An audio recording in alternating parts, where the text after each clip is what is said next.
Hello dear students, today our topic is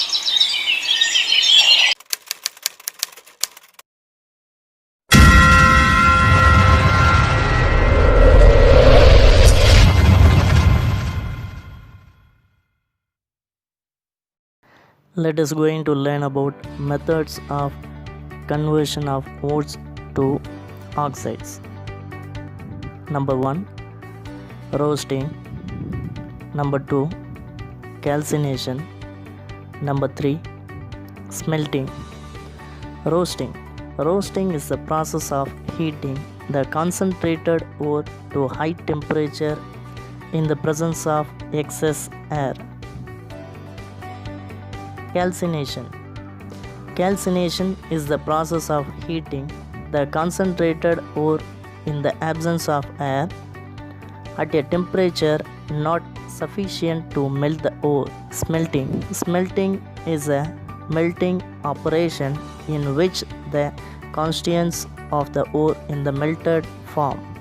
Now we are going to learn about methods of reduction of metallic oxides. Number 1, reducing agents. Number 2, electrolysis. Number 3, thermal decomposition. Reducing agents like carbon or carbon monoxide are used to reduce zinc, iron, lead, and copper oxides. When oxides of metals like iron, manganese, and chromium are heated with aluminium, the corresponding metal is obtained by reduction. Electrolysis. Electrochemical reduction method is used to obtain metals from oxides of active metals because these metals attract more oxygen than carbon. Methods of refining impure metals. Number 1, electrolysis. Number 2, liquefaction. Number 3, distillation. Metals like copper, zinc, tin, lead, chromium, nickel, silver, and gold are refined electrolytically. For refining of impure metal by electrolysis, a thick block of impure metal is made, the anode, and thin side is known as cathode. Then water soluble salts are taken as electrolyte. On passing current through the electrolyte, the impure metal from anode dissolves into electrolyte and equal amount of pure metal from the electrolyte is deposited on the cathode. The soluble impurities moves into the solution whereas the insoluble impurities settle down at the bottom of the anode and it is known as anode mud. Next one, liquefaction. It is used for refining of metals like tin, lead, etc. having low melting points. In this method, a furnace having slope is kept slightly at a higher temperature than the melting point of the metal. The metal melts and it is collected the vessel kept below. The melting points of impurities are higher and so do not melt and are found in the solid form on the slope. Next, if impurities are present in traces, the principle of fractional crystallization is followed. The refining of semi-metal like silicon, boron, etc. It is carried out by zone refining method. The impurities are more soluble in the molten form. So, as the molten metal cools down, the solubility of impurities decrease and separates out from the metal in the form of crystals. The next one, Thermodynamic principle of metallurgy. As we discussed, the extraction of metals from their oxides can be carried out by using different reducing agents. Say for example, consider the reduction of metal oxide 2 by y mx oy. It is in the solid form, which gives 2x divided by y metal in the solid form plus O2, which will be in the gaseous state. The above reduction may be carried out with carbon. In this case, the reducing agent carbon may be oxidized to either carbon monoxide or carbon dioxide. If carbon monoxide is used as a reducing agent, it is oxidized to carbon dioxide as follows. A suitable reducing agent is selected based on the thermodynamic considerations. We know that for a spontaneous reaction, the change in free energy, that is delta G, should be negative. Therefore, thermodynamically, the reduction of metal oxides with a given reducing agent can occur if the free energy change for the coupled reaction. Hence, the reducing agent is selected in such a way that is provides a large negative delta G, that is a free energy value for the coupled reaction.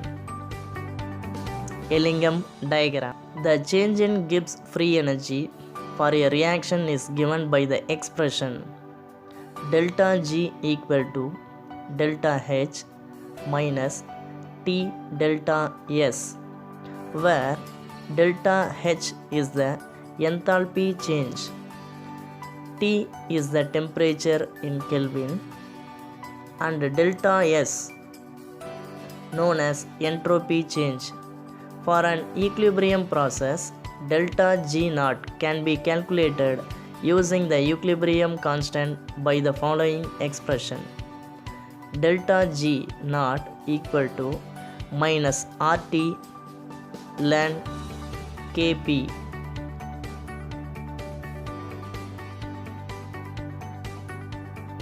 Horand Ellingham used to the above relationship to calculate the delta G naught values at various temperatures for the reduction of metal oxides by treating the reduction as an equilibrium process.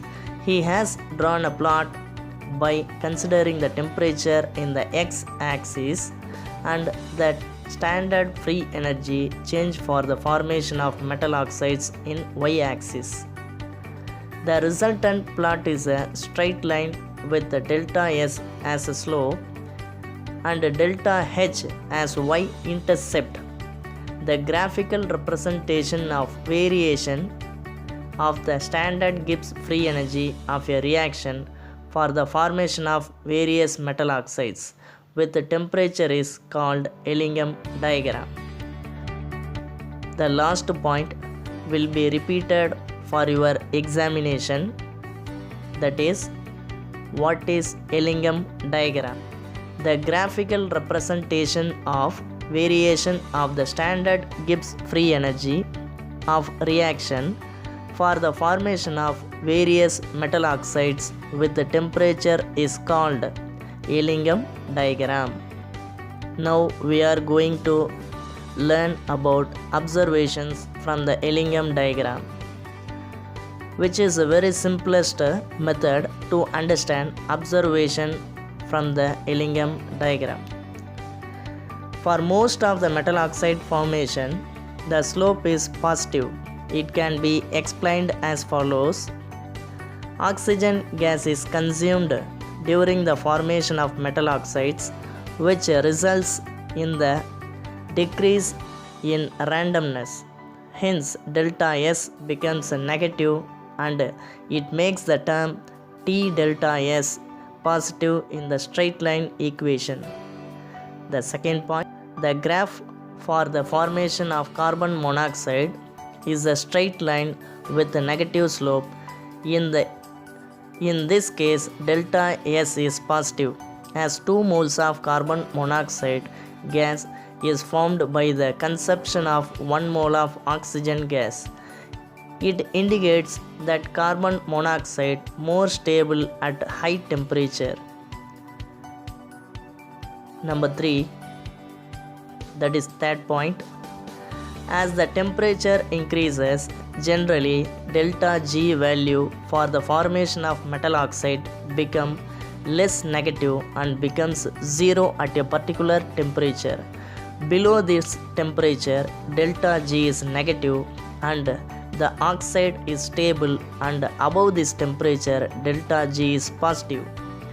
This general trend suggests that metal oxides becomes less stable at higher temperature and their decomposition becomes easier. Fourth point, there is a sudden change in the slope at a particular temperature for some metal oxides like magnesium oxide, mercury oxide. This is due to the phase transition. Next, we are going to learn about applications of Ellingham diagram. Ellingham diagram helps us to select a suitable reducing agent and appropriate temperature range for reduction. The reduction of a metal oxide to its metal can be considered as a competition between the elements used for reduction and the metal to combine with oxygen. If the metal oxide is more stable, then oxygen remains with the metal, and the oxide of element used for reduction is more stable. Then the oxygen from the metal oxide combines with the elements used for the reduction. From the Ellingham diagram, we can infer the relative stability of different metal oxide at a given temperature. Next one, limitations of Ellingham diagram. Ellingham diagram is constructed based only on the thermodynamic considerations. It gives information about the thermodynamic feasibility of a reaction. It does not tell anything about the rate of the reaction. Moreover, it does not give any idea about the possibility of other reactions that might be taking place. The interpretation of delta G is based on the assumption that the reactants are the equilibrium with the product, which is not always true.